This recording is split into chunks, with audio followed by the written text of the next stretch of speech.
Hi friends, నేను మీ Rajeshwari. Welcome back to our channel. ఓం గం గణాధిపతియే నమః. ఫ్రెండ్స్, ఈరోజు వీడియోలో ఈ 2025 సంవత్సరం డిసెంబర్ నెలలో సంకష్టహర చతుర్థి ఎప్పుడు వచ్చింది, అలాగే చతుర్థి తిథి ఎప్పుడు మొదలవుతుంది, ఎప్పుడు ముగుస్తుంది అనేది ఈ వీడియోలో తెలుసుకుందాం ఫ్రెండ్స్. మామూలుగా మనకి సంకష్టహర చతుర్థి నాడు గణేశుణ్ణి పూజించటం వల్ల ఆయన అనుగ్రహం పొందవచ్చు. అలాగే మన జీవితంలోని సమస్యలను మరియు అడ్డంకులను తొలగించుకోవడానికి ఈ పూజను చేస్తూ ఉంటారు. ఆనందం మరియు శ్రేయస్సును ప్రసాదిస్తారని, ఇంకా కోరికలు నెరవేరటం, సంతానం యొక్క ఆశీర్వాదాలు, చెడు కన్నుతో సహా ప్రతికూల శక్తులను తొలగించబడుతుంది. ప్రస్తుత జీవితంలో సంపద మరియు శ్రేయస్సును సంపాదించడానికి సహాయం చేయబడుతుంది. ఈ పూజ పాపాల నుండి విముక్తి మరియు మోక్షం పొందటానికి ఈ సంకష్టహర చతుర్థి పూజ అయితే భక్తులు చేస్తూ ఉంటారు. ఆ గణేశుని అనుగ్రహం పొందటానికి మనకి ఎంతగానో ఉపయోగపడుతుందని నమ్మి ఈ సంకష్టహర చతుర్థి పూజను చాలామంది భక్తులు చేస్తూ ఉంటారండి. అయితే ఇక ఈ డిసెంబర్ నెలలో మనకి ఈ సంకష్టహర చతుర్థి ఎప్పుడు వచ్చిందంటే డిసెంబరు 7వ తారీఖు ఆదివారం రోజు సంకష్టహర చతుర్థిని చేసుకోవాలండి.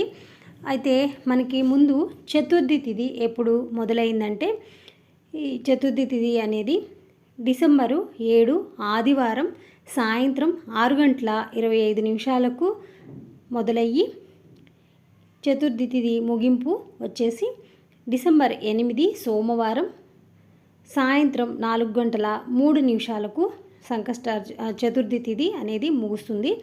డిసెంబర్ 7 ఆదివారం సాయంత్రం 6:25 మొదలై డిసెంబర్ 8 సాయంత్రం 4:03 ముగుస్తుంది. మనకి సాయంత్రం సమయం పూజ చాలా ఇంపార్టెంట్ అండి.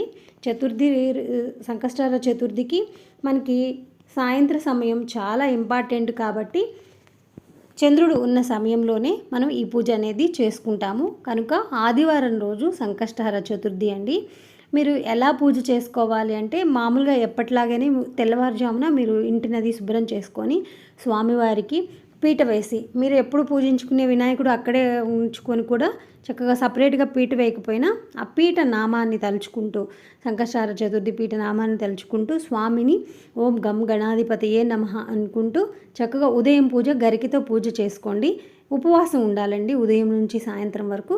ఇక సాయంత్రం చంద్రోదయ సమయానికి మీరు అంటే 6:30 తర్వాత చక్కగా పూజ చేసుకోండి.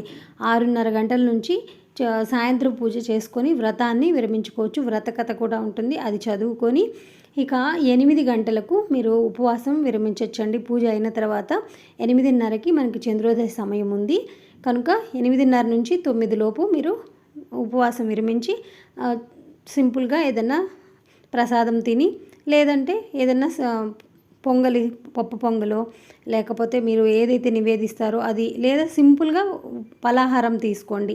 ఎందుకంటే ఉదయం అంతా మీరు ఉపవాసం ఉన్నారు కాబట్టి రాత్రికి భోజనం చేస్తే కొంతమందికి అరగకపోవచ్చు. కానీ సింపుల్గా చక్కగా టిఫిన్ చేసేసి ఆ రోజు పూజ చక్కగా చేసుకొని ఆ కష్టాలు తీరిపోవాలని ఇలా 12 నెలలు కానీ మీ కోరిక తీరే వరకు 24 నెలలు కానీ చేస్తూ ఉంటారండి. ఇదండి ఈ గణేష్ను పూజ. ఇంతటితో ఈ వీడియో ముగిస్తున్నాను. మీకు ఏమైనా డౌట్స్ ఉంటే నాకు కామెంట్ సెక్షన్లో కామెంట్ చేయండి, నేను రిప్లై ఇస్తాను. మన ఛానల్ని ఫస్ట్ టైం చూస్తున్నట్లయితే సబ్స్క్రైబ్ చేసుకోవడం మర్చిపోవద్దు. బాయ్ ఫ్రెండ్స్, నమస్తే. మరొక వీడియోలో కలుసుకుందాం.